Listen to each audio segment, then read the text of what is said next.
কোরআনে কারীম বলছি ওয়া আইয়ুবা ইয নাদা রাব্বাহু ইন আন্নী মাসসানিয়াদ-দুররু ওয়া আনতা আরহামুর রাহিমিন। স্মরণ করো সেই সময়ের কথা যখন আইয়ুব তার রবকে ডেকে বলেছিল, আমি অসুস্থ আর তুমি তো রহমান রহিম দয়াময়। ভাষাটা দেখেন কি সুন্দর। এর থেকে কি আল্লাহর আর কিছু বলা লাগে? আল্লাহ পাকের কাছে তিনি বলতেছেন, আল্লাহ আমি তো অসুস্থ, আমি তো অসুখ করেছে আমার, আর তুমি তো দয়াময় রহমান রহিম। এক অন্ধ, ঈদের দিন কত অন্ধই তো আসে খয়রাত করার জন্য, ভিক্ষা করার জন্য, চতুর্দিকে ভিক্ষা করতেছে অন্ধরা। এক অন্ধ ঈদের গেটের কাছে দাঁড়ায় বলতেছে, ভাইরা আজ হচ্ছে ঈদের দিন আর আমি কিছু দেখতে পাচ্ছি না। এ বেশি পয়সা পাইল, মানুষের দিন তার প্রতি আকৃষ্ট হয়ে গেছে। আরে কি কথা, আজ ঈদের দিন, সকলে আনন্দ করছে আর আমি কিছুই দেখতে পাচ্ছি না। সে কিন্তু কিছু চায় নাই। ভাষার ভিতরে, কথা বলার ভিতরে এ ধরনের টেকনিক আছে। হযরত আইয়ুব আলাইহিস সালাম বললেন না যে আল্লাহ আমারে মাফ করে দাও, কষ্টের মধ্যে আছি। তিনি শুধু বলেছেন, রব্বুল আলামিন আমি অসুস্থ হয়ে পড়েছি, আমার অসুখ করেছে, আর তোমার নাম রহমান রহিম। এতটুকু কথা বলেছেন। আল্লাহ রাব্বুল আলামিনের দরজায়, তার দরবারে আইয়ুব আলাইহিস সালামের ডাক চলে গেছে। যায় নাই? কোন অসুবিধা আছে নাকি? কোন অসুবিধা নাই। পানির তলা দিয়া যদি কেউ ডাক দেয়, পাহাড়ের ভিতরে বসে যদি কেউ ডাক দেয়, আল্লাহ রাব্বুল আলামিন তা শুনতে পান। ইউনূস আলাইহিস সালাম মাছের পেটে বসে চিৎকার মেরেছিলেন, লা ইলাহা ইল্লা আনতা সুবহানাকা ইন্নী কুনতু মিনাজ জালিমিন। যিনি বলছিলেন, আয় আল্লাহ তাআলা আমি তোমার প্রশংসা করছি, তুমি ছাড়া উপাস্য নাই, মাবুদ নাই। আমি তোমার পবিত্রতা ঘোষণা করছি, আমি তো জালিমদের অন্তর্ভুক্ত হয়ে গেছি। বাস এতটুকুন কথাই বলেছেন। আল্লাহ পাক বলছেন, ইউনূসের ডাক তো কেউ শোনে নাই, পানির মধ্যে কেউ শোনে নাই, জমিনের কেউ শোনে নাই, মহাশূন্যের কেউ শোনে নাই, কিন্তু মাছের পেটের ভেতরে থেকে, গভীর অতল দরিয়ার তলদেশ থেকে মাছের পেটের ভিতরে বসে আমার ইউনূস যে ডাক দিল, ওই ডাক আমি আরশের মালিক আমি শুনতে পেয়েছি, আর সঙ্গে সঙ্গে জবাব দিয়েছি।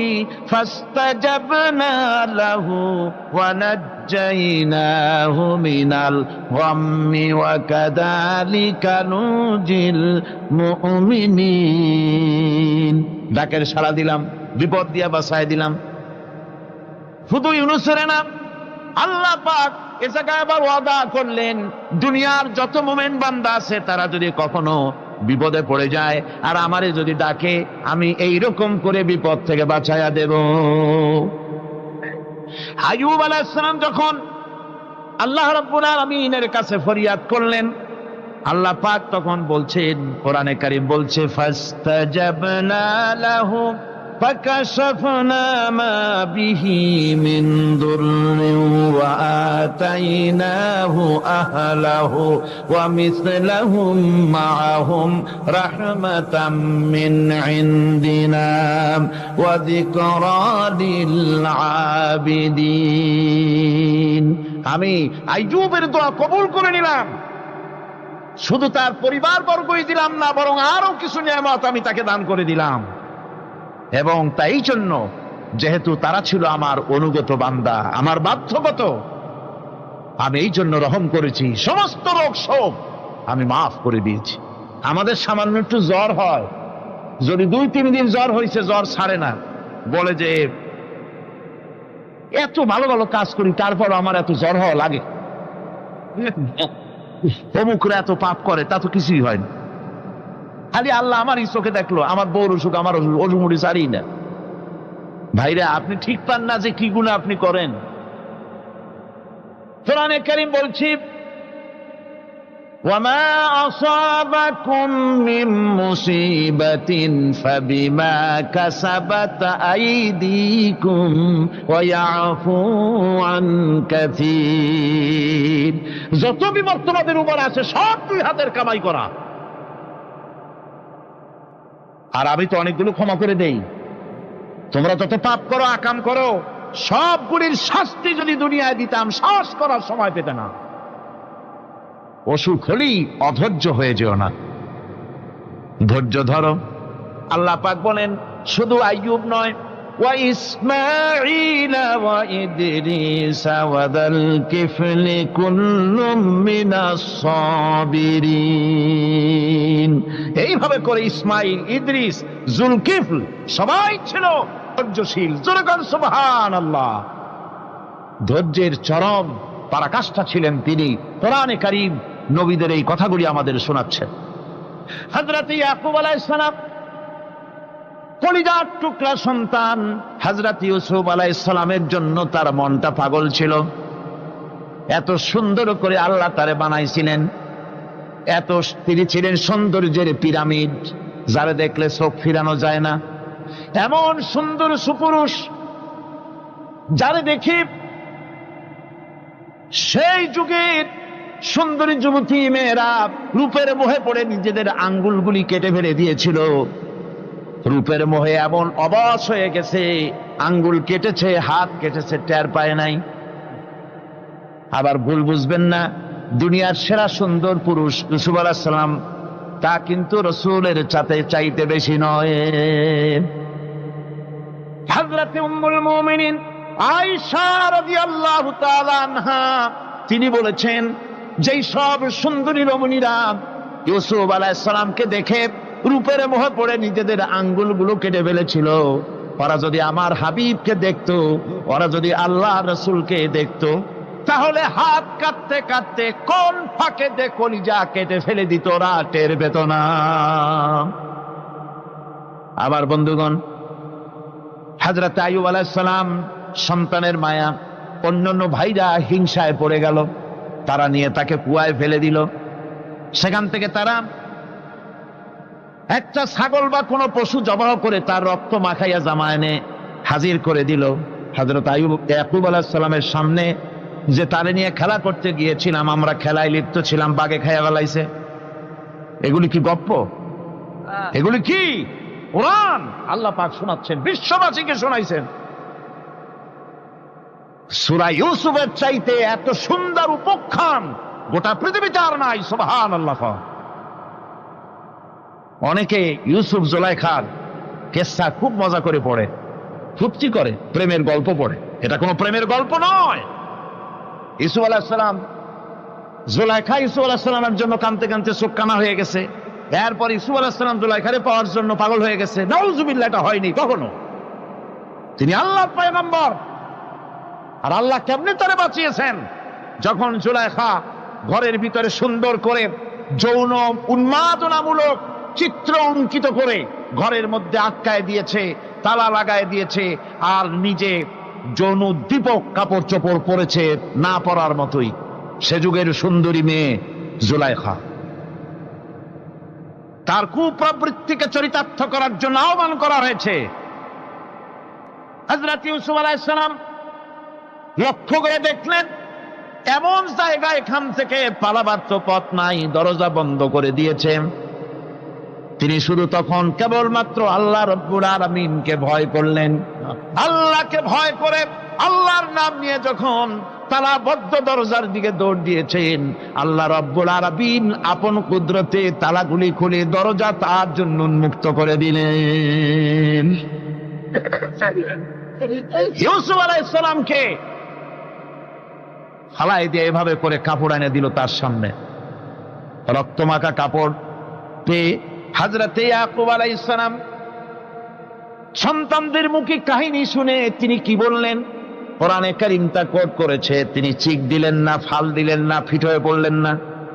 তিনি বললেন, কলিজার টুকরা সন্তান তার মরার খবর শুনেছেন। তিনি বললেন কি?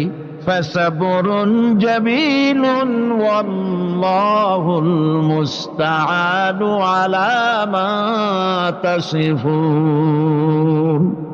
আমি উত্তম সবর অবলম্বন করব। তোমরা যে কাহিনী রচনা করেছো এর বেলায় আমি আল্লাহর কাছে সাহায্য চাই। আমি উত্তম সবর অবলম্বন করব। আমার ভাইয়েরা, 11 ভাই মনে করেছিল ইউসুফ আলাইহিস সালামকে মরণ কুয়ায় ফালায় দিছি। তারা তো ঠিক পায় নাই এটা মরণ কুয়া না, এটা হচ্ছে একটা সুড়ঙ্গ, যাকে ইংরেজিতে বলে টানেল। এটা এমন একটা সুড়ঙ্গ, ওরা মনে করেছে মরণ কুয়া, কিন্তু আল্লাহ রাব্বুল আলামিন এই কুয়াতে এমন বানালেন, ওরা একদিকে ফালায় দিল মরণ কুয়ায়, এ কুয়ার আর এক মুখ দিয়া আল্লাহ রাব্বুল আলামিন ইউসুফ আলাইহিস সালামকে নিয়ে মিশরের সিংহাসনে বসায়া দিলেন। এটা মরণ কুয়া নয়, এটা রাজ সিংহাসনে বসার সুড়ঙ্গ পথ। ইউসুফ আলাইহিস সালাম আজ প্রেসিডেন্ট, সুবহানাল্লাহ, প্রেসিডেন্ট হয়ে বসে আছেন। ওদিকে কেনানে অভাব লেগে গেছে, সেখানকার মানুষেরা সাহায্য নিতে এসেছে, ওই 11 ভাইও আসছে। হযরত ইউসুফ আলাইহিস সালাম দেখেই চিনে ফেলেছে, ওরা কিন্তু তখনও ঠিক পায় নাই। হযরত ইউসুফ আলাইহিস সালাম চিনে ফেলেছেন।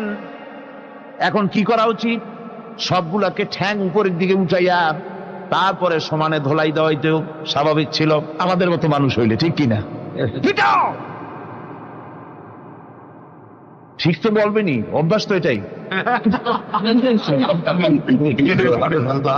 হযরত ইউসুফ আলাইহিস সালাম তাদের সামনে পরিচয় দিলেন। তারা যখন বুঝতে পারল, লজ্জায় তাদের মাথা হেট হয়ে গেল। হযরত, তারা এক তো লজ্জা, আর 2 নম্বরের ভয়, জান নিয়া কেনানে কেউ ফিরে যাইতে পারবো না। এখন অবস্থা হয়েছে যে জীবনই যায় নাকি এখানে। হযরত ইউসুফ আলাইহিস সালাম ভাইদের এই করুণ দুরবস্থা বুঝতে পারলেন, বুঝে চরম ধৈর্য ধরে তিনি কি বললেন? তিনি বললেন, লা তাসরিবা আলাইকুমুল ইয়াউম। ও ভাইরা, তোমাদের বিরুদ্ধে আমার কোনো ক্ষোভ নাই, দুঃখ নাই, বিদ্বেষ নাই, হিংসা নাই, আল্লাহর রাস্তায় মাফ করে দিলাম। আল্লাহু আকবার, সুবহানাল্লাহ। এর নাম পয়গম্বর। এর নাম কি? পয়গম্বর। কিসের লেনিন, কিসের মার্কস? জওয়ানেরা, ভুল পথে মানুষ চলেছিল, আলহামদুলিল্লাহ আল্লাহ এগুলারে ডাস্টবিনে ফালাই দিছে। কারণ আলহামদুলিল্লাহ, আলহামদুলিল্লাহ। পয়গম্বর কারে বলে? কারে বলে পয়গম্বর? কি চরিত্র! রাসূল করিম সাল্লাল্লাহু আলাইহি ওয়াসাল্লাম, তাকে একজন সাহাবী বলছিলেন, হুজুর বলছেন এই কামটা করলা না কেন? সাহাবী বললেন, হুজুর আপনি যদি চোখের ইশারায় বলতেন মুখ দিয়ে না কইয়া, তাও তো আমি কামটা করে ফেলতাম, আমি তো বুঝি নাই। হুজুর বললেন, চোখের ঠারে ঠরে কাজ করা নবুয়তের শান নয়। আল ওয়াদুহু ওয়াস সারাহা, নবীরা যা করেন তা ডাইরেক্ট, কোনো বক্রতা নাই, স্পষ্ট কথা। আমার ভাইরা, হযরত ইউসুফ আলাইহিস সালাম বিনিয়ামিনকে কাছে নিয়ে পরিচয় দিলেন তার ভাইদের সামনে।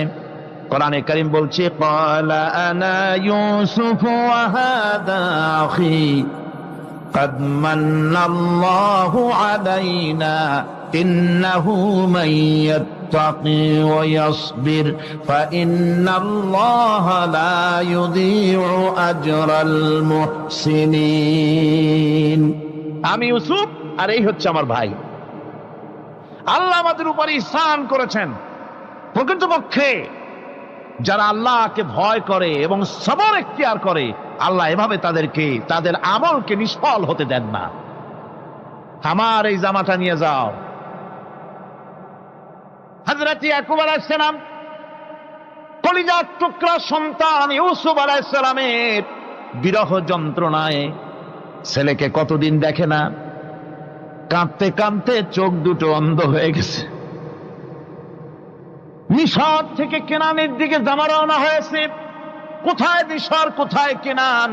জামা যখন রওনা হয়ে গেছে, হযরত ইয়াকুব বলতেছেন, আমি যেন আমার ইউসুফের গন্ধ নাকে পেতেছি।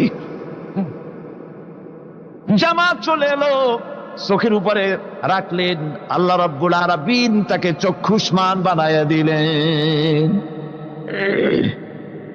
ভাইরা আমার, পয়গম্বরেরা সবর করে গোটা দুনিয়ার মানুষের সামনে দৃষ্টান্ত সেট করেছেন সবর কারে কয়। আমার ভাইরা, হযরত ইব্রাহিম আলাইহিস সালামের কথা আল্লাহ পাক কোরআনে কারিমে বলছেন সবর কারে কয়। দেখো, শেখো সবর কারে কয়। আল্লাহ পাক বললেন, ইব্রাহিম, তোমার বিবি আর তোমার নবজাতক এই সন্তানকে রেখে আসো মক্কা নগরীতে। তিনি চলে গেলেন। সেখানে ঘর নাই, বাড়ি নাই, কিচ্ছু নাই, চতুর্দিকে ধুধু বালু আর মরুভূমি।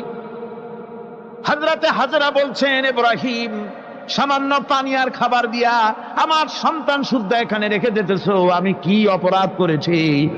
কোনো জবাব নাই। দুইবার তিনবার বলার পরে হাজরা বলছেন, ইব্রাহিম গো, তবে কি আমার আল্লাহর হুকুম মতো আমারে রেখে যাচ্ছ নাকি? হযরত ইব্রাহিম আকাশের দিকে আঙ্গুল উঁচু করলেন। কথা বলবেন, বাক শক্তি বেরোচ্ছে না। 80 বছর বয়সের সময় একটা বাচ্চা আল্লাহ তারে দিছেন। আর এমন বাচ্চা, পয়গম্বরের ছেলে, কি সুন্দর চেহারা, মরুভূমির উপরে ফালাই দিয়ে রওনা হয়ে যাচ্ছেন। মুখ দিয়া কথা সরছে না, আকাশের দিকে দেখালেন। হযরত হাজরা বুঝতে পারলেন। হযরত হাজরা বলেন, ইব্রাহিম, কোনো চিন্তা নাই, নিশ্চিন্ত মনে বাড়ি ফিরে যাও। আমি আমার আল্লাহর উপরে এতটা ভরসা করি, আল্লাহর হুকুমে যদি আমার এখানে রেখে যেয়ে থাকো, আল্লাহ পাক আমাকে আর আমার কলিজার টুকরা ইসমাইলকে পানিতে আর খাবারে মারবেন না, অবশ্যই তিনি ব্যবস্থা করবেন। ব্যবস্থা হয়ে গেল। হযরত ইসমাইল বড় হয়ে গেলেন। আল্লাহ পাক অর্ডার করলেন, জবাহ করো ছেলেকে।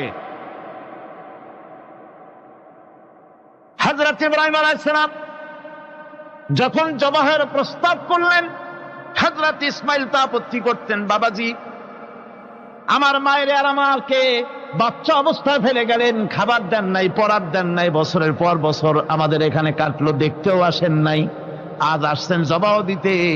এটা কেমন কথা? কি ধরনের বাপ আপনি? এরকম বলছে নাকি? এরকম বলছে? হযরত ইব্রাহিম আলাইহিস সালাম প্রস্তাবটা কিভাবে পারলেন? আল্লাহ পাক কোরআনে কারিমে দৃষ্টান্ত রেখে দিয়েছেন। আল্লাহ পাক বলছেন, হযরত ইব্রাহিম ছেলেকে বললেন, ইয়া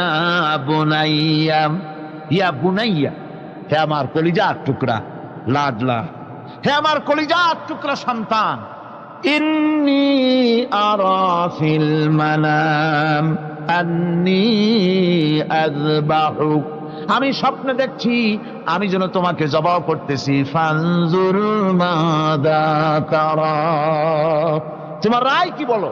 আমি তো স্বপ্নে দেখছি যে আমি তোমার জবাহ করতেছি, এখন তোমার রায় কি, তোমার মত কি?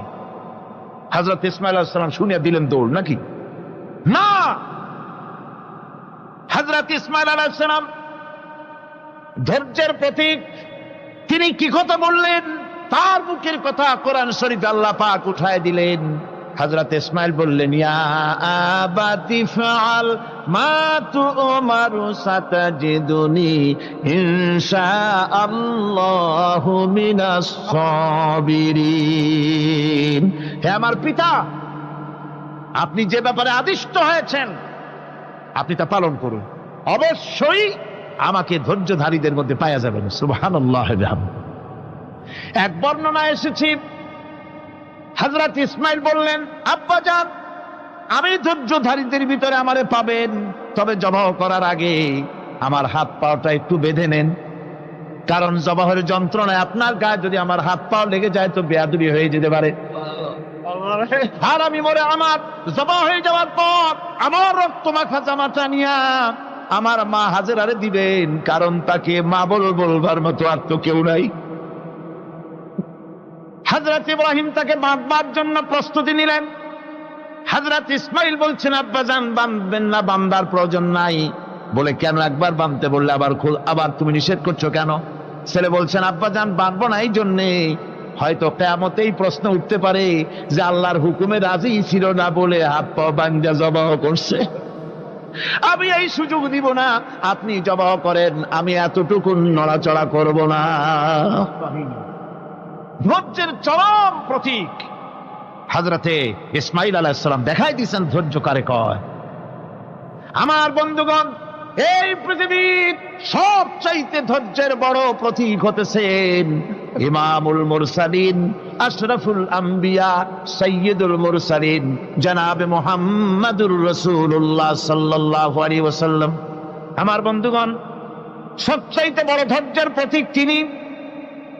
কাউকে একটা গালি দেন নাই জীবনে, কাউকে ঠাট্টা করেন নাই, কাউকে মারেন নাই, কারো মনে দুঃখ দেন নাই। তিনি দুঃখ পেয়েছেন, তিনি কাউকে দুঃখ দেন নাই। তিনি কষ্ট পেয়েছেন, কাউকে কষ্ট দেন নাই। আমার ভাইয়েরা, তায়েফের ময়দান, আমার নিজের চোখে তায়েফে যেদিন আমি তায়েফ দেখলাম, আমি তায়েফে ঢুকেছি, জীবনে কোনোদিন যাই নাই। রমজান মুবারকে আমি সেখানে গেলাম, আমাকে বসার জন্য তারা নিয়ে যাবে। আমি বললাম আগে বসবো না, আমারে আগে নিয়ে যাও, আমার নবীকে কোন জায়গায় ওরা মেরেছিল সে জায়গাটা দেখাও। তায়েফের সেই গলিতে যখন আমি গিয়েছি, দুই দিকে পাহাড় দাঁড়ানো, তায়েফের লোক আমার সাথে ছিল, তারা বলল এই জায়গাটা প্রথম যেখানে চতুর্দিক থেকে নবীজিকে পাথর মারছিল আর আল্লাহর নবী বেহুশ হয়ে পড়ে গিয়েছিলেন। 3টা দিন না খাওয়া, হযরতে খাদিজা নাই, আবু তালিব নাই, মক্কায় জায়গা নাই পা রাখার। নবীজি 3টা দিন ঘুরলেন। নেতারা বলল তুমি যদি নবী হবে তো এতিম হলে কেন? আল্লাহ নবী বানাবার জন্য কি একটা ধনী মানুষ পায় নাই? তোমার মতো এতিম আর গরিবের নবী বানাইলো কেন? আল্লাহ নবী 3 দিন পর যখন দেখলেন কেউ দাওয়াত শোনে না, কেউ মানে না, কেউ গ্রহণ করে না, তখন তিনি নেতাদের অনুরোধ করলেন, ঠিক আছে দাওয়াত তো কবুল করলে না, তবে একটা কাজ করো, অন্তত আমি যে তায়েফে আসছিলাম এই খবরটা মক্কায় দিও না, ওরা আরো অত্যাচার বাড়ায় দেবে। এই কাফিরগুলি খবর তো মক্কায় পাঠালো, আর সমস্ত যুবকদেরকে লেলিয়ে দিল। যুবকেরা চতুর্দিকে দাঁড়াইছে, রাসূলকে পাথর মারা শুরু করে দিল। আমি যখন রেল লাইনের থেকে হাঁটি, যখন রেল লাইন কোনো সময় দেখি, রেলের পাথরগুলি, রেল লাইনের পাথরগুলি দেখলেই আমার মাথায় যেন কেন তায়েফের কথা মনে এসে যায়। আরে মানুষের গায়ে পাথর মারলে কি অবস্থার সৃষ্টি হয়? পাথর নূরের শরীর, রহমতের শরীর, কিটি কিটি রক্ত ঝরছে। নবীজিকে জোর করে উঠাইয়া জবরদস্তি করে হাঁটার জন্য তারা ধাক্কা মারতেছে। আবার কিছুদিন গিয়ে নবীজি আবার বেহুশ হয়ে পড়েছেন, এইখান থেকে আবার উঠাইছে, আবার ধাক্কা মারতেছে। 3 নম্বরের আর একটা জায়গা আছে যেখানে ভাঙ্গা একটা মসজিদ। তায়েফের লোকেরা আমাকে বলল এই জায়গাটা হলো শেষ জায়গা যেখানে রাসূল করিম 3য়-বারের মতো বেহুশ হয়েছিলেন, এখানেই হুজুরের রক্ত ঝরেছে বেশি। 2 রাকাত নামাজ পড়লাম, সিজদায় পড়ে এমন কান্না কাঁদলাম আল্লাহর কাছে। নবীজি যখন হুঁশ এসেছে, হযরতে জিবরাইল বলেন, ইয়া রাসূলুল্লাহ, আপনার এই কষ্ট দেখে ফেরেশতারা কাঁদতেছে, আপনি অনুমতি দিয়ে দেন এই 2 পাহাড়কে মিলাইয়া সমস্ত তায়েফবাসী কাফেরগুলি মাটির সাথে মিশাইয়া দেই। নবীজি বললেন, জিবরাইল, আমি যদি হুকুম করি আর আমার হুকুম মতো যদি এই কাম করো, একটা কাফেরও যদি না বাঁচে তাহলে কার মুখে পৌঁছাবো লা ইলাহা ইল্লাল্লাহু মুহাম্মাদুর রাসূলুল্লাহ। আমার ভাইরা, হুজুর সাল্লাল্লাহু আলাইহি ওয়াসাল্লাম উঠে বসলেন। এমন সময় হযরতে যায়েদ শরীরের রক্তগুলি মুছে দিতেছেন। হুজুর সাল্লাল্লাহু আলাইহি ওয়াসাল্লাম বসে 2খানা হাত উত্তোলন করলেন। নবীজির চোখ থেকে পানি গড়ায় পড়তেছে। আরে কেউ নাই, আল্লাহ ছাড়া কেউ নাই সাহায্য করার। নবীজি হাত তুলে মোনাজাত করতেছেন, চোখ দিয়া পানি পড়ে দাড়ি ভিজে পড়তেছে, গায়ে দিয়া রক্ত ঝরতেছে। নবীজি কি দোয়াটা করলেন? বদদোয়া করলেন না, গজব দিতে বললেন না। নবীজি দোয়া করলেন, রব্বুল আলামিন, এই তায়েফের লোকেরা আজকে আমার সাথে যে ব্যবহারটা করেছে, ওরা বোঝে নাই যে আমি তোমার নবী, ওরা বোঝে নাই যে আমি তোমার রাসূল, না বুঝে আমার উপরে যে অত্যাচারটা করলো, আল্লাহ তুমি এই জন্য রাগ করে এই তায়েফে তুমি গজব দিও না। আল্লাহ পাক পরবর্তী সময় হুজুরকে স্মরণ করাই দিলেন, ওয়া মা আরসালনাকা ইল্লা রাহমাতাল লিল আলামিন। ও নবী, আপনি হচ্ছেন আমার সমস্ত সৃষ্টি জগতের জন্য আপনি আমার রহমত, আমার গোটা বিশ্বের জন্য আপনার, আমার সৃষ্টি জগতের জন্য আপনি আমার করুণা।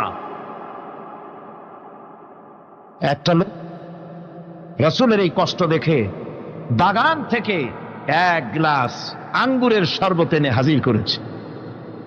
এত কষ্টের পর 3 দিনের না খাওয়া আঙ্গুরের একটা শরবত পাইয়া হুজুর খুব খুশি হলেন।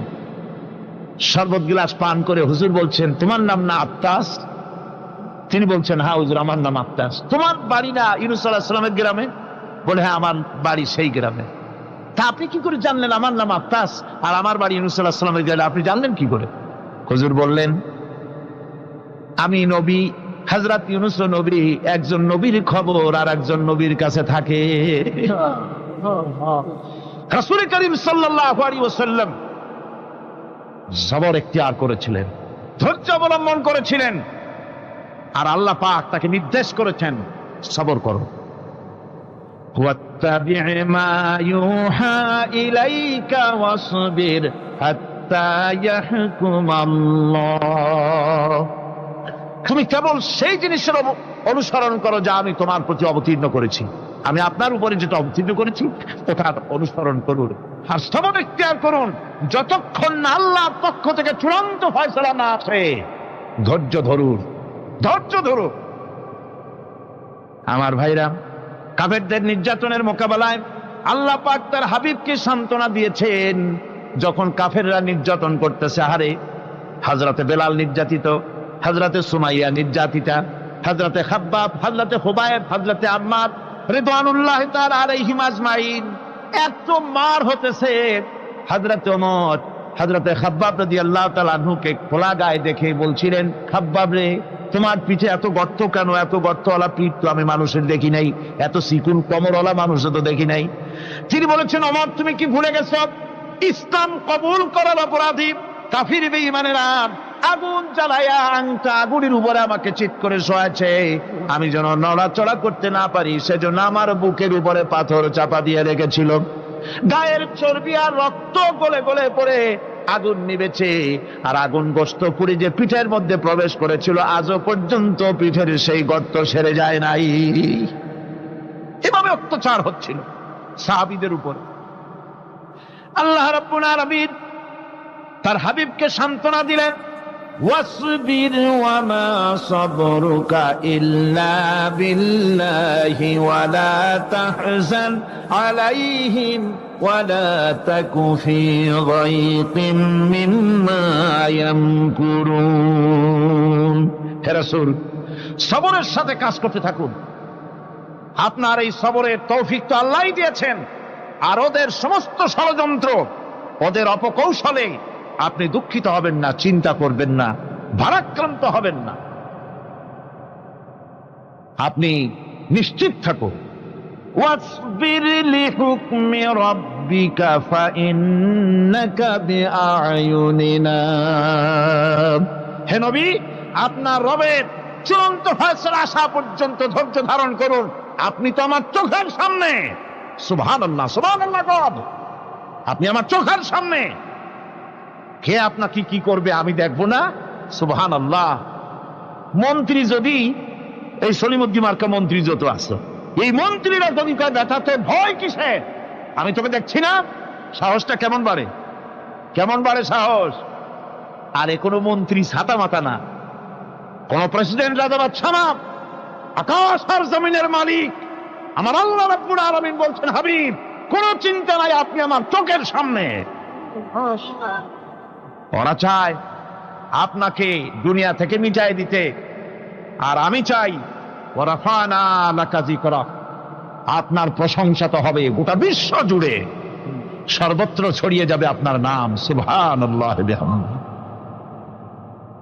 আল্লাহ পাক অন্যত্র বলেছেন, ওয়ালাকাদ কুযযিবাত রুসুলুম মিন ক্বাবলিকা ফাসাবারু আলা মা কুযযিবু ওয়া উযু হাত্তা আতাহুম নাসরুনা। হে মুহাম্মদ সাল্লাল্লাহু আলাইহি ওয়াসাল্লাম, আপনার পূর্বে অসংখ্য নবী রাসূল এই পৃথিবীতে আসছে এবং জুলুম আর নির্যাতনের শিকার তারা হয়েছেন, অবশেষে তাদের প্রতি আল্লাহর সাহায্য এসেছে। সুতরাং আপনাকেও ধৈর্য ধারণ করতে হবে, ধৈর্য ছাড়া কোনো পথ নাই, ধৈর্য আপনাকে ধারণ করতেই হবে। আর এই ধৈর্য ধারণ করলে পরে আল্লাহর চূড়ান্ত ফয়সালা আসবে, তখন আল্লাহ পাক মেহেরবানি করবেন। আমার ভাইয়েরা, এই ধৈর্য পৃথিবীর সমস্ত পয়গম্বররা ধৈর্য অবলম্বন করেছেন, কখনো অধৈর্য হন নাই। দিন কায়েমের সংগ্রামে নবী রাসূলগণ দারুণ ভাবে সবর ইখতিয়ার করেছেন। বৃদ্ধবাদীদের সকল রকমের নির্যাতন, অপকৌশল, ষড়যন্ত্র, এই সব কিছু মোকাবেলা করেছেন ধৈর্যের নীতি অবলম্বন করি। কখনো ধৈর্যচ্যুতি তাদের মধ্যে ঘটেনি, বরং আল্লাহ রাব্বুল আলামিন তাদের প্রতি সন্তুষ্ট হয়েছেন। যারা এই ধৈর্য ধরেছে তাদের উপরে সন্তুষ্ট হয়ে আল্লাহ রাব্বুল আলামিন বলেছেন, ওয়া কাআইয়্যিম মিন নাবিয়্যিন কাতালা মাআহু রিব্বিয়ুনা কাসীর। এর আগে অনেক নবী এসেছিলেন যাদের সাথে বহু আল্লাহওয়ালা লোক লড়াই করেছেন। فما وهنوا لما أصابهم في سبيل الله وما ضعفوا وما استكانوا। আল্লাহর পথে তাদের উপর যত বিপদ এসেছিল তারা হতাশ হয়ে পড়েন নাই, দুর্বলতা দেখাননি, বাতিলের সামনে মাথাও নত করেন। ওয়াল্লাহু ইউহিব্বুস সাবিরিন। আর আল্লাহ পাক ধৈর্যশীল যারা, তাদেরকে আল্লাহ পাক ভালোবাসেন। আমার ভাইরা, ধৈর্যের পরিচয় রাসূল করিম সাল্লাল্লাহু আলাইহি ওয়াসাল্লাম উহুদের ময়দানে যখন আক্রান্ত হয়ে গেলেন, চতুর্দিকে কাফেররা ঘিরে ধরেছে, বাঁচার কোনো পথ নাই। সাহাবায়ে কেরাম রাসূলকে পাহারা দিলেন। যারা রাসূলকে পাহারা দিতে দাঁড়াইছেন, জীবন দিয়া পাহারা দিতে দাঁড়ায় গেছে, রাসূলের দিকে মুখ দিয়া, পিঠটা বাইরের দিকে দিয়ে রাসূলকে পাহারা দেওয়া শুরু করেছেন। হুজুরকে পাহারা দিতে যারা দাঁড়িয়েছিলেন, কাফের কর্তৃক নিক্ষিপ্ত কি তীরগুলি এসে যখন বিঁধতেছিল, শুধু একজন সাহাবী হযরত তালহার পিঠের ভিতরে রাসূলকে হেফাজতের জন্য 80টা তীর একজনের পিঠের মধ্যে দিয়ে ঢুকেছে। এক অসতর্ক মুহূর্তে নবীজির দান্দান মোবারক শহীদ হয়ে গেল, শিরস্থান ভেঙে গেল, লোহার কড়া প্রবিষ্ট হয়ে গেল কপালের ভিতরে। হুজুর মাথা ঘুরে পড়ে গেলেন। হযরত আবু উবাইদা রাদিয়াল্লাহু তাআলা আনহু হুজুরের মস্তক মোবারককে করে করে নিয়ে তারপরে বহু কষ্ট করে মাথা থেকে লোহার কড়া বের করলেন। এবার ওই কড়ার ছিদ্র দিয়ে রক্ত আসতেছে, মুখ দিয়ে রক্ত পড়তেছে, দাড়ি ভিজে যাচ্ছে। বুখারী শরীফে এসেছে, আল্লাহর নবী দুইখানা হাত নিজের চেহারার উপরে মলে আনে টাটকা রক্ত চোখের সামনে দেখে বলছেন, আহারে, এই কওমের ফালাত কি করে হবে, এই কওমের মুক্তি কি করে হবে, এই কওমের নাজাত কি করে হবে, যে কওম তার নবীর চেহারা রক্ত দিয়ে লাল বানাইয়া দিল। নবীজি বললেন, আল্লাহুম্মা গফিরলি কওমি ফাইন্নাহুম লা ইয়ালামুন। আয় আল্লাহ পাক, আমার এই কওম বুঝতে পারে না, ওদেরকে মাফ করে দাও। খবর ছড়িয়ে গেল নবীজি শহীদ হয়ে গিয়েছেন। খবর ছড়িয়ে গেল চতুর্দিকে, মদিনায় খবর ছড়িয়ে গেল। মানুষ পাগলের মতো দৌড়ানো শুরু করে দিল। এক মেয়ে লোক দৌড়াচ্ছে উহুদের দিকে, কয়েকজন সাহাবীর সঙ্গে দেখা। তারা জিজ্ঞেস করলেন, দৌড়াও কেন মহিলা, যাও কই? কয় উহুদের দিকে যেতেছি। কয় যায় তো কোনো লাভ নাই, যেহেতু তোমার যে স্বামী এসেছিলেন জিহাদের ময়দানে তিনি তো শহীদ হয়ে গেছেন। মহিলা বলতেছে, কে শহীদ হয়েছে শুনতে চাই না, আগে বলো নবীজি কেমন আছে। আবার কিছুক্ষণ পর আর কয়েকজনের সঙ্গে দেখা। তারা বলছে, মেয়ে লোক দৌড়াও কই? যাচ্ছি উহুদের দিকে। তারা বলছেন যে কোনো লাভ নাই, তোমার যে দুইটা কলিজার টুকরা সন্তান উহুদে এসেছিল দুটোই শহীদ হয়ে গেছে। মা বলতেছে, ও সাহাবী, কে শহীদ হয়েছে শুনতে চাই না, তাড়াতাড়ি করে বলো আল্লাহর নবী মুহাম্মদ রাসূলুল্লাহ সাল্লাল্লাহু আলাইহি ওয়াসাল্লাম কেমন আছেন। দৌড়াতে দৌড়াতে ওহদের মাঠে সাহাবা ইকরাম পরিবেষ্টিত আল্লাহর নবীর কাছে গিয়ে হুজুরের জীবিত চেহারা মোবারকের দিকে তাকায়া মেয়ে লোকটি কাঁদতেছে আর বলতেছে, ইয়া রাসূলুল্লাহ, আমার স্বামী মরা শোক, আমার কলিজার টুকরা দুইটা সন্তান মরা শোক আমার কলিজা থেকে মুছে গেছে, আপনি বেঁচে আছেন তামাম মুসলমানদের চাইতে বড় সান্ত্বনার রায়। ভাইরা আমার, রাসূল করিম সাল্লাল্লাহু আলাইহি ওয়াসাল্লাম এভাবে করে ধৈর্যের পরিচয় দিয়েছেন। গালাগালি দেন নাই, রাগ করেন নাই, বদদোয়া করেন নাই। সুবহানাল্লাহ কোন, সুবহানাল্লাহ। ভাইরা আমার, এই সবর এমন মহান বৈশিষ্ট্য, এর মধ্যে রয়েছে জিহাদের ময়দানে যদি লোক কম হয় আর যদি তাদের মধ্যে সবর থাকে, বেশি সংখ্যক লোকের উপরে আল্লাহ পাক সবরকারীদেরকে বিজয়ী করে দিবেন। কোরআনে কারীমে রব্বুল আলামিন বলেন, কাম মিন ফিয়াতিন কালিলাতিন গালাবাত ফিআতান কাসীরাতাম বিইذনিল্লাহ আল্লাহু মা'আস সাবিরিন। এমন ঘটনার বহু নজির আছে যে কম সংখ্যক লোকেদের উপরে আল্লাহ পাক বেশি সংখ্যক লোকেদের উপর আল্লাহ পাক কম সংখ্যক লোকদেরকে জয়ী করে দিয়েছেন। আল্লাহু মা'আস সাবিরিন, আর আল্লাহ আছে ধৈর্যশালীদের সাথে। আল্লাহ আছে কাদের সাথে? দেখেন না বদরের কামটা, বদরের ময়দান, 313 জন মুসলমান, অস্ত্রপাতি নাই, সামান্য সামান্য অস্ত্র, আর কাফেরেরা এসছে হাজারেরও বেশি। আমার বন্ধুগণ, ধৈর্য কত বড় কাম দিল! ধৈর্য ধারণ করেছেন তারা, আল্লাহর উপরে ভরসা করেছেন। আল্লাহ রাব্বুল আলামিন অস্ত্রের কাজ কি দিয়া করায় দিলেন। একজন সাহাবী এসে বলছেন, হুজুর, জিহাদের ময়দান, ইসলামের প্রথম জিহাদ, আমার কাছে তো অস্ত্র নাই, মেহেরবানি করে একটা অস্ত্র আমারে দেন, আমি লাফায় পড়ি জিহাদের মধ্যে। হুজুর বলেন, অস্ত্র তো আমার কাছে নাই, দিবটা কি? সাহাবী বলছেন, হুজুর, অস্ত্র না থাকে যা পারেন তাই দেন, আপনার হাত দিয়ে যা দিবেন আমি দাঁড়ায় থাকতে পারবো না, জিহাদে আমাকে শরীক হতেই হবে। নবীজি কাছে পেলেন একখানা শুকনা খেজুরের ডালখানা তুলে সাহাবীর হাতে তুলে দিলেন। সাহাবী বলেন, রাসূলের হাতের দেওয়া শুকনা খেজুরের ডালটা নিয়ে আমি যখন কাফেরদের ভিড়ের মধ্যে ঝাঁপায় পড়ে যখন শুকনা খেজুরের ডাল দিয়ে আঘাত দিলাম, তখন ধারালো তরবারে দিয়ে আঘাত করলে যে কাম হয়, শুকনা খেজুরের ডালের আঘাতে কাফের দ্বিখণ্ডিত হয়ে জমিনে পড়ে গেল। ভাইরা আমার, আল্লাহ রাব্বুল আলামিন সবর যারা করে, সংখ্যা যদি কম হয়, আল্লাহ পাক তাদেরকে বিজয়ী করে দেবেন, এই ওয়াদা আল্লাহ রাব্বুল আলামিন করেছেন। এই সবরের গুণ ছাড়া জান্নাতেও প্রবেশ করা যাবে না। সবর যদি না থাকে বেহেশতে যাওয়া যাবে না। ভালো করে মনে রাখেন, আল্লাহ পাক বলছেন, আম্মা হাসিবতুম আন তাদখুলুল জান্নাতা ওয়া লাম্মা ইয়া'লামিল্লাহুল্লাযীনা জাহাদু মিনকুম ওয়া ইয়া'লামাস সাবিরিন। তোমরা কি মনে করেছো এমনি বেহেশতে চলে যাবা? এটা কি মামু বাড়ির আবদার নাকি? এমনি বেহেশতে চলে যাবা? অথচ আল্লাহ রাব্বুল আলামিন এখনো দেখেন নেননি যে তোমাদের মধ্যে কারা জিহাদ করতে প্রস্তুত, কারা তোমাদের মধ্যে জিহাদ করে জান দেওয়ার জন্য প্রস্তুত, আর কারা ধৈর্যধারী, এটা তো আল্লাহ এখনো দেখে নেন নাই। সুতরাং হক এবং বাতিলের সংগ্রামে লিপ্ত হতে হবে। আল্লাহ দেখতে চান কারা জীবন দিতে চায়।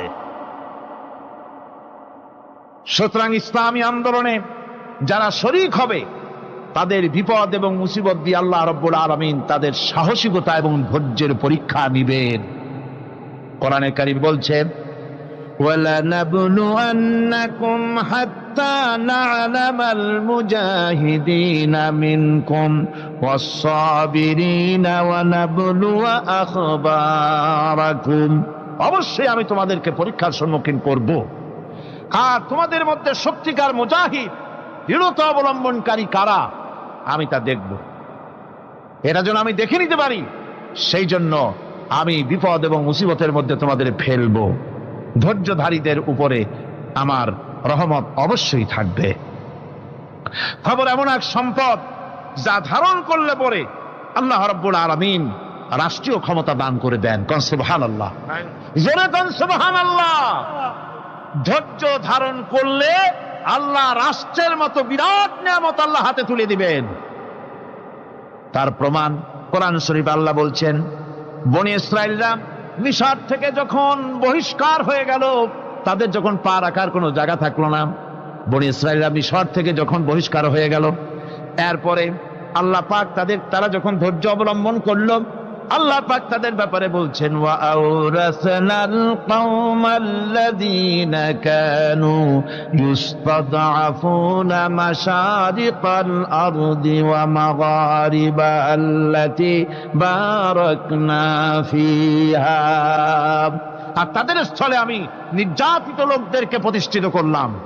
পশ্চিম এবং উত্তরের তাদেরকে আমি পশ্চিম এবং পশ্চিম এবং পূর্বের উত্তরাধিকারী তাদেরকে বানায় দিলাম। বিরাট এলাকা তাদের হাতে আমি তুলে দিলাম।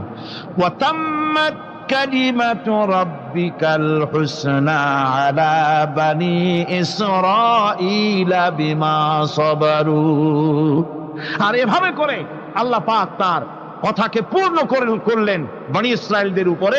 সবর এখতিয়ার করার জন্য, ধৈর্য ধরার কারণে আল্লাহ পাক রাষ্ট্রের মালিক তাদের বানায় দিলেন। যেরকম সুবহানাল্লাহ। সবর যদি করা হয়, তো যুদ্ধ যদি বাদে, যদি জাহাজ শুরু হয়ে যায়, আল্লাহ পাক বলেছেন ফেরেশতা দিয়ে সাহায্য করবে। যদি সবর থাকে তোমাদের, সবর থাকলে আল্লাহ কি দিয়ে সাহায্য করবেন? ফেরেশতা।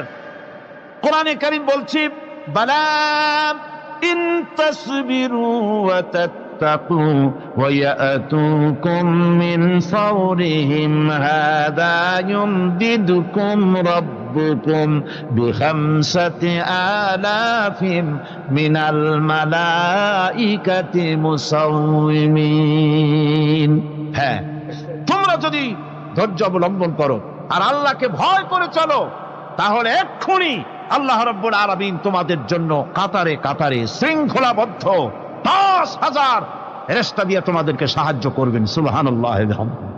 তোমাদেরকে ফেরেশতা দিয়ে সাহায্য করা হবে।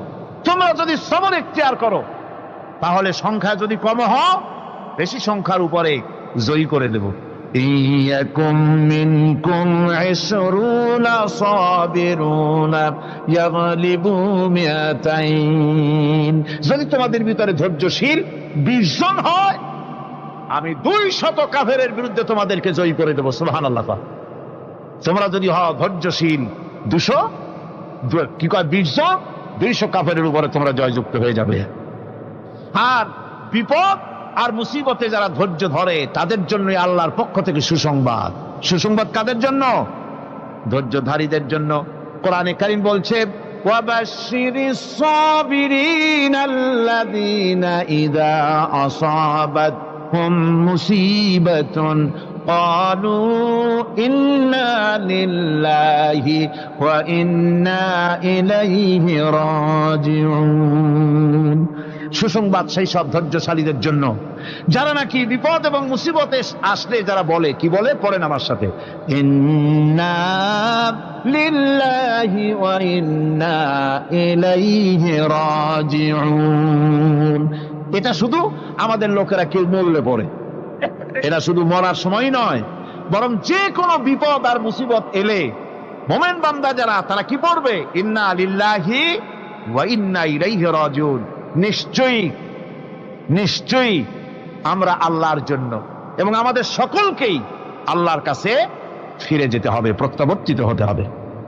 সবরকারীদের জন্য রয়েছে জান্নাতের সুউচ্চ সম্মানের জায়গা। জান্নাতে সবচেয়ে সম্মানজনক জায়গা আল্লাহ রাব্বুল আলামিন ধৈর্যশালীদেরকে দান করবেন।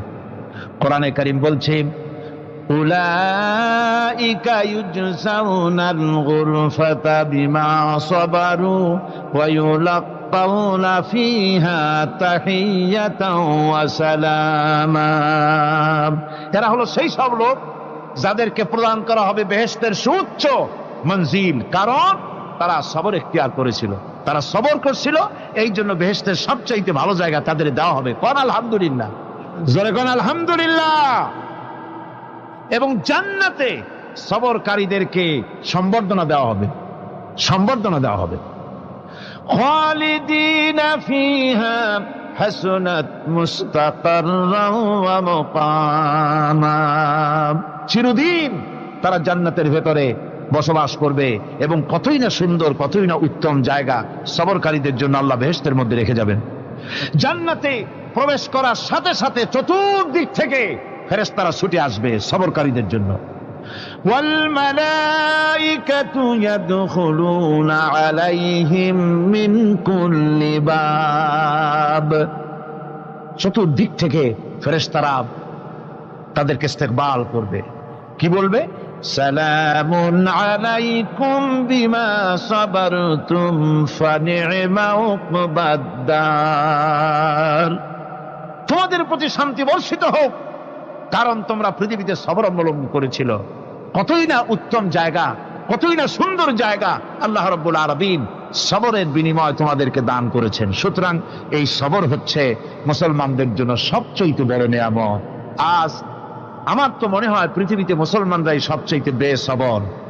ট্রেনে যাবে বসা নিয়ে বেসবর, টিকিট নিয়ে বেসবর, বাসের মধ্যে বেসবর, বাজারে যাবে বেসবর, স্কুলে যাবে বেসবর, যেখানে যান সব জায়গায় আমরা বেশি অধৈর্য, ঠিক কিনা কর? সামান্য সামান্য জিনিস নিয়ে ঝগড়া করা, মারামারি করা, এই হচ্ছে আমাদের ট্র্যাডিশন। ধৈর্য অবলম্বন করতে হবে জীবনের সকল ক্ষেত্রে, এই ধৈর্য আমাদেরকে রক্ষা করতে হবে। এই ধরনের ধৈর্য যদি আমরা অবলম্বন করতে পারি তাহলে আল্লাহ পাক বলছেন উলাইকাল্লাযীনা সাদাকু ওয়া উলাইকা হুমুল মুত্তাকুন, এরাই হলো ঈমানের দাবিতে সত্যবাদী। কোন আলহামদুলিল্লাহ। কারা কারা? না না, শুধু সবরকারী না, এই যে 10টা পয়েন্ট বলা হলো, কয়টা পয়েন্ট বলা হয়েছে? 10টি পয়েন্ট। সেই 10টি পয়েন্ট যারা পালন করবে এরা হলো ঈমানের দাবিতে সত্যবাদী, আর এরাই হচ্ছে প্রকৃতপক্ষের মুত্তাকি। আমরা মুত্তাকি বুঝি দাঁতে ছাতা, দাড়ি টাড়ি আশ্রয় না, জাব্বা জুব্বা গায়ে দিয়ে কোনো জায়গায় পড়ে থাকে, হ্যাঁ, এটা বড় মুত্তাকি, খুব পরহেজগার। সালার চট্টর যদি পড়ে তাহলে তো আরো বড় পরহেজগার। জি, আর যদি কাপড় চোপড় মোটেও না থাকে তাহলে তো খাজা বাবা হয়ে গেল। জি, নাউযুবিল্লাহ মিন যালিক। আর আল্লাহ বলছে মুত্তাকি কারে কয় শোনো, এরে কয় মুত্তাকি যাদের মধ্যে এই 10টা গুণ আছে। এই 10টি সত্য যদি সম্পাদন করতে পারি, যদি আমল করতে পারি, জীবন ধন্য হয়ে যাবে। সেই 10টি কথা আমি আবার আপনাদের স্মরণ পটে তুলে দিতে চাই, প্যাকেট করে পকেটে উঠাই দিতে চাই, যেন বাড়ি নিয়ে যেতে পারেন। 1 নম্বর হচ্ছে 10টি পয়েন্টের 1 নম্বর আল্লাহর প্রতি ঈমান। 1 নম্বরে আল্লাহর প্রতি ঈমান, 2 নম্বরে পরকালের প্রতি ঈমান, 3 নম্বরে ফেরেশতাদের উপর ঈমান, 4র্থ নম্বরে কিতাবের প্রতি ঈমান, 5ম নম্বরে নবীদের প্রতি ঈমান, 6ষ্ঠ নম্বরে সহায় সম্বলহীন নিকটবর্তী আত্মীয়, ইয়েতিম, মিসকিন, প্রবাসী, মুসাফির, সাহায্য প্রার্থী, এদেরকে মুক্ত করার জন্য এদেরকে সাহায্য প্রদান করা, 7 নম্বরে নামাজ প্রতিষ্ঠা করা, 8 নম্বরে যাকাত আদায় করা, 9 নম্বরে ওয়াদা পালন করা, 10 নম্বরে সবর এখতিয়ার করা। কয়টা হইল? এই 10টি কাজ যদি আমরা পালন করতে পারি, বিপদে মুসিবতে ধৈর্য ধারণ করতে পারি, যত মুসিবত আসুক, আসলে এগুলি কিছু না। মুসিবত আল্লাহ টেস্ট করবেন, মুসিবত দিয়া আল্লাহ টেস্ট করেন। দেখা যায় যে ওদের শক্তি খুব বেশি, চোখে আপনি দেখতে পারেন, কিন্তু আল্লাহ বলছেন ইন্না কায়দাশ শায়তানে কানা দাঈফা। বাতিলরা হলো শয়তান, বাতিলরা কি? আর ওদের চক্রান্ত আসলেই দুর্বল। এদের চক্রান্ত আসলে কি? দুর্বল। কাজেই এগুলিকে ভয় করা যাবে না। বিপদে মুসিবতে ধৈর্য ধারণ করে যদি অগ্রসর হওয়া যায় তো আল্লাহ রাব্বুল আলামিন এই 10টি পয়েন্ট যদি আমল করা যায়, দুনিয়াও শান্তি পাবো, আখিরাতেও শান্তি পাবো। যত মুসিবত আসুক, বিপদ আসুক, ধৈর্যের সাথে মোকাবেলা করতে হবে। ধৈর্যের অর্থ কি? আমি আগেই বলেছি, ধৈর্যের অর্থ হচ্ছে অবিচলতা, দৃঢ়তা, বরদাস্ত করা, সহিষ্ণুতা, ধীরতা, স্থিরতা। ধৈর্যের অর্থ এটা নয় একজন একটা থাপ্পড় মারলো আর আপনি বলবেন যে বাবা ব্যথা পাইছো নাকি, তাহলে আরো একখান থাপ্পড় দিয়া দাঁত আমার সবগুলো ভালাই দেয়। এর নাম ধৈর্য নয়। ধৈর্য হচ্ছে পরিস্থিতির মোকাবেলা করতে হবে সাহসিকতার সাথে, এর নাম হচ্ছে ধৈর্য। ওই যে আমি একটা দৃষ্টান্ত দিয়ে থাকি, এক সাপ একবার মুরিদ হয়েছিল এক পীর সাহেবের কাছে। পীর বলছিলেন যে আমি তো এইসব সাপ টাপ মুরিদ বানাই না। কয় না হুজুর, আমারে বানান। তারপরে মুরিদ বানায় কিছু অজিফাতারে শিখাই দিল, আর বললো খবরদার কাউকে দংশন করবা না। ঠিক আছে, সে যায়া জিগারাজগার শুরু করে দিয়েছে। এর মধ্যে জমিনে রাখাল আসছে, ধান কাটছে, ধানগুলো নিবি কি করে, দড়ি দাড়ি পাচ্ছে না, তো কি করা যায়, বানবে কি দিয়া? সন্ধ্যার পরে অন্ধকারে দেখে যে দড়ি একটা পড়ে আছে, ও যে কি দড়ি তা তো ওরা বোঝে না, ওইটারে নিয়া ধানরে ফেসাইয়া লেজ দিয়ার মাথা দিয়ে এরকম করে বাসেটারে দিয়ে বাঁধছে। সাপ তখন বলতেছে, হায় হায় রে, কেবল যে মুরিদ হইছি, তা না হলে তুই ঠিক পাইতি যে আমি কি ধরনের দড়ি। এরপরে নিয়ে বাড়ি নিয়ে ভালাই দেশে ওটারে খুলে, সাপটার ঘাড় গেছে মস্কিয়া। বহুত কষ্ট করে হুজুরের বাড়ি গিয়ে হাজির, কয় যে হুজুর কি একখান জিকের শিখাইলেন, আমার তো ঘাটটার মস্কে শেষ। আশ্চর্য কথা, কত মানুষ মুরিদ হইলো, কত কিছু মুরিদ হইলো, কারো তো জিকের করলে ঘাড় মস্কে যাবে কেন, এটা কেমন কথা? কয় হুজুর ঘটনাই। আরে বেটা ঘটনা এইটা, তুই কি করছিলি? কয় যে আপনি যে নিষেধ করছেন দংশন করতে, আমি তো দংশন করতে পারিনি। আরে বেটা, দংশন করতে নিষেধ করছিলাম, ফোঁস করতে তো নিষেধ করি নাই। তোরে যখন দড়ি মনে পেরে হাত দিছিল, ফোঁস করে উঠতি, ওই রাখা লাভ দিয়া বর্ডার পার হইয়া দিল্লি চলে যেত। কাজী ধৈর্যের মানে শীত হয়ে পড়া না। ধৈর্য মানে অবিচলতা, দৃঢ়তা নিয়ে শক্তি সঞ্চয় করে আল্লাহর উপরে ভরসা করে বাতিলের বিরুদ্ধে ঝাঁপিয়ে পড়তে হবে, বাতিল উৎখাত হতে বাধ্য হবে। অনাটনে, বিপদে, মুসিবতে, আর হক আর বাতিলের সংঘর্ষ চলাকালীন ধৈর্য ধারণ করা, এটা হলো সবচাইতে একটা বড় কোয়ালিটি।